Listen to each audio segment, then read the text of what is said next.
As you've probably seen, over the last few years, governments around the world have been setting carbon neutrality targets for their individual countries. And that's why today we're announcing that we will be ending our contribution to climate change by 2050. Well, the UK is ramping up its commitment to cutting greenhouse gas emissions. Britain becoming the first major economy. China and the US kicked off the climate change summit.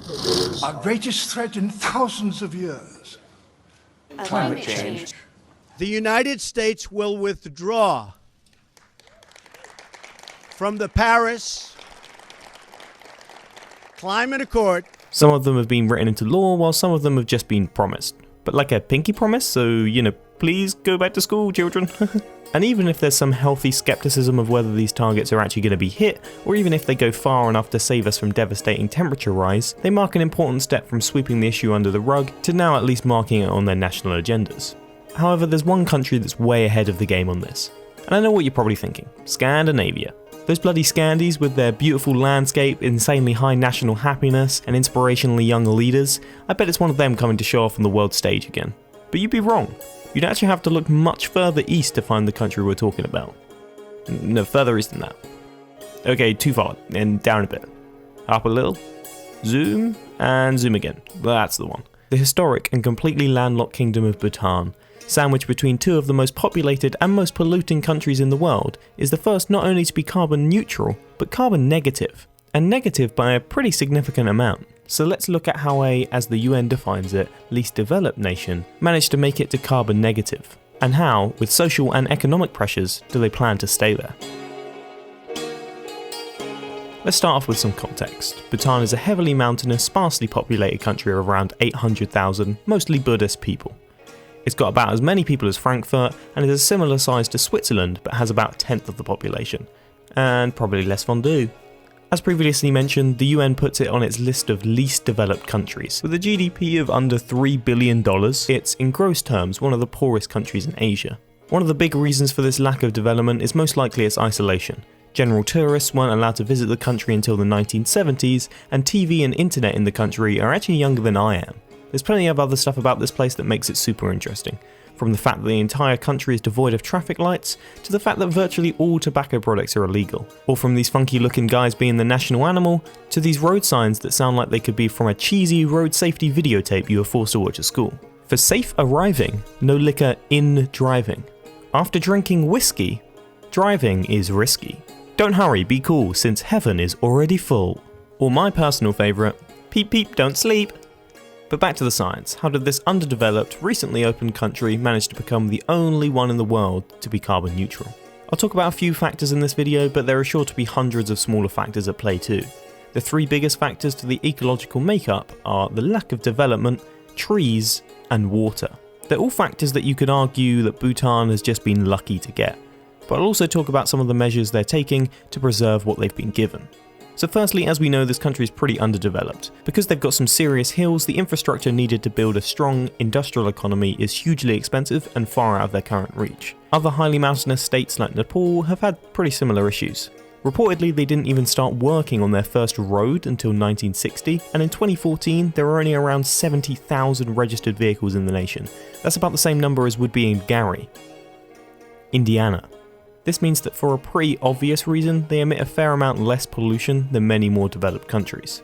And while many of the countries that surround it have become synonymous with their booming industry and the ability to make cheap goods really fast and then ship them across the world painfully slowly, Bhutan hasn't had the chance to emulate this because of the poor transport links. Again, similarly to Nepal, a majority of their population are employed in agriculture or forestry, another reason to keep the country climate friendly. However, things will change in Bhutan. Development will come, and with it brings some of the pollution problems much of the rest of the world is currently trying to come to grips with. As the number of motorised vehicles is expected to grow, the government has taken measures to incentivise and subsidise electric vehicles, in the hopes that these will become the predominant form of transport.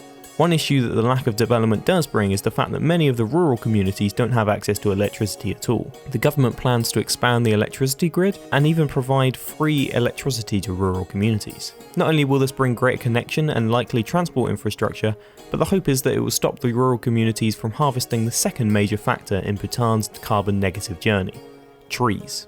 As we all know, trees are good. Good for climbing, good for looking at, but most importantly, good for sucking all the poison out of the air. As most of the rest of the world is seeing a devastating level of deforestation and attempts to counteract this, Bhutan is trying to hold on to what it already has. And that's a country with somewhere between 70 and 80% forest cover. This acts as a huge carbon sink for the country. The 2013 carbon emissions for Bhutan were somewhere around 2.2 million tonnes. However, the forests covering the nation are absorbing around 6.3 million tonnes a year, already putting them way in the carbon negative. And there's a big focus on protecting these forests. So big in fact that it's enshrined in their constitution. Only written in 2008, the Bhutanese Articles of Constitution set out that the government must never let the forest cover fall below 60%, as well as imposing age limits on the monarch and the ability to impeach them. So better than your average constitution. However, many of these numbers come from the Bhutanese government itself, with some doubt being thrown onto them by the US's Federal Research Division that quotes that in the 90s the forest cover was actually said to be around 60 to 64%, and some other estimates already had it below the target at around 50%. One thing that can be more easily confirmed is the status of 42% of the land as protected natural areas. Bhutan has always had a bit of a thing for trees. They banned private commercial logging in 1979, and it's imposed strict rules on public sector logging. They've also had a helping hand from their cultural heritage.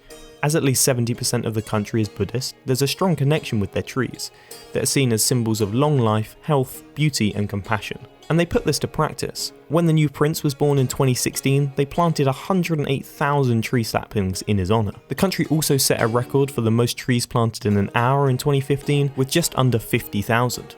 This doesn't mean people don't use the wood as fuel. When looking at the energy breakdown, we see that a vast majority comes from solid biofuels, which aren't that type of log, but this type instead. But this is where the third and possibly most impactful factor comes in. Water. Not just any water, fast water. Water so fast that it can create impressive amounts of electricity. So impressive in fact, Bhutan exports somewhere around 64% of its hydropower to its closest economic ally, India. These exports are so large that they reportedly make up 14% of Bhutan's GDP.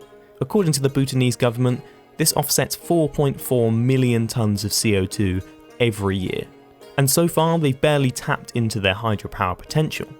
In 2016, the Prime Minister claimed in a TED talk that if they harnessed just half of the potential hydropower, they could offset somewhere around 50 million tonnes of CO2 a year, or roughly the yearly emissions of New York. But along with the other benefits of hydropower, the country has a pretty serious reason to want to ease the global climate crisis. It sits in the Hindu Kush Himalayan region, also known as the Third Pole. Outside of the two giant masses of ice and snow that sit at either end of our globe, this area of 4.2 million square meters holds the largest deposit of ice and snow, and it's at the heart of the most populated continent on the planet. With global temperatures rising, estimates suggest that 1.3 billion people, or around 1/6 of the world's population, could be severely affected by flooding and the disruption to food supply it would cause. So what else are the Bhutanese government doing to prevent their emissions contributing to the issue? With its emergence onto the world stage as a climate-friendly destination, Bhutan has seen a steep increase in visitor numbers, with around 275,000 visitors in 2018, up more than double from just 4 years prior. However, this still probably doesn't sound like a lot, considering that in that same year, Switzerland saw on average that number around every 4 days. But that's largely down to Bhutan's tourist policy. They've made it purposely expensive to visit the country, promoting what they call high-value, low-impact tourism. With the base charge standing at $250 per person per night, it puts the price of a trip way above that of its neighbouring countries.